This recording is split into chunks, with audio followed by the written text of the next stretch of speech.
Nationally, Democrats call anyone who disagrees with their immigration views a bigot. In California, they've gone way beyond that. California Attorney General Javier Becerra is threatening employers with prosecution if they collaborate with their own federal government in enforcing immigration law. Travis Allen is caught right in the middle of this. He's a California state assemblyman. Peter Kirstenau is a lawyer and serves on the U.S. Commission on Civil Rights and has spent a lot of time thinking about the question of immigration. They both join us tonight. Thanks a lot for coming on, both of you. Thanks, Tucker. So, Mr. Allen, to you first. Are we overstating it, or does it seem like one of those moments where the union begins to fall apart when your Attorney General says he's going to prosecute Californians for obeying federal law? That seems a big deal to me. This is a very big deal. I mean, this goes far beyond just legislators trying to make California a sanctuary state.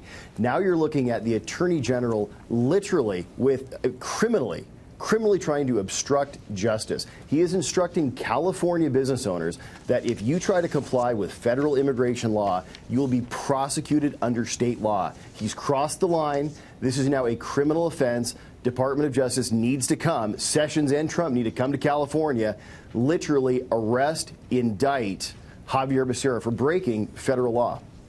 Seems like maybe a bigger deal than a lot of other things we're worried about in Washington. Mr. Kirstenau, you got to kind of wonder who is being served by these policies. Harvard has kind of an amazing new study out on attitudes toward immigration, and it shows that African-American voters are among the most conservative on this. 85% of black voters polled by Harvard said you should not be allowed to come to the United States unless you are bringing skills or money with you. That's considered a fringe view in Washington.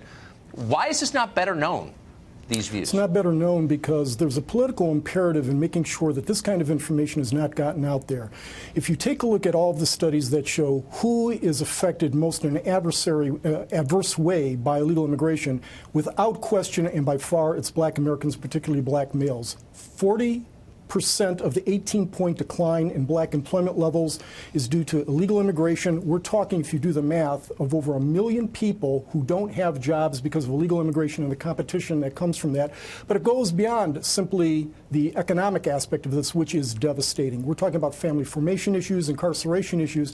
Yes. But to take California, for example, it's very difficult to get this kind of data because public officials guard this data more tenaciously than nuclear launch codes. But trying to get crime data on illegal immigrants, and we've done it. We've spent a copious amount of time laboriously disaggregating information. There's at least 2,430 illegal aliens in California prisons today due to murder. John Lott has done a study showing that illegal aliens, especially DACA-age illegal aliens, are 245% more likely to commit all manner of crimes than our lawful residents. That kind of statistic we've looked at the Civil Rights Commission. My assistant and I and special counsel have looked at this kind of information and have seen that on average, we're talking about the states where we can find this data, mainly the bigger states like New York, Florida, Texas, Arizona, and California. We're looking at least 60% more likely, if you're an illegal immigrant, to have committed a crime of any nature, but many of those crimes are of the most horrific nature, than our lawful residents. This visits horrific implications upon those vulnerable communities. One of those communities is the black community. Well, and you'd think we would have a debate about it. Travis Allen, are these figures discussed at all in the state of California by your media there? You know, unfortunately, they are not. You know, they're entirely overlooked, and everyone is trying to make this about immigration, when what we're really talking about is illegal immigration.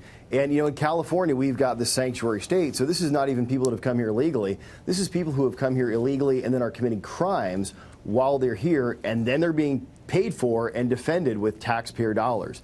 And then now, on top of this, I mean, really, as if that wasn't enough, now Javier Becerra is threatening every California business owner. Again, you know, if you try to comply with federal law, if you comply with federal authorities doing their constitutional duty, he is going to prosecute you under California law. We're talking criminal prosecution, fines of $10,000 or potentially even more. And this is how far it's gone in California. It's grotesque. If you obey your own country's law. Yeah. That's unbelievable. Gentlemen, thank you both. So, yeah, thank you. I appreciate it.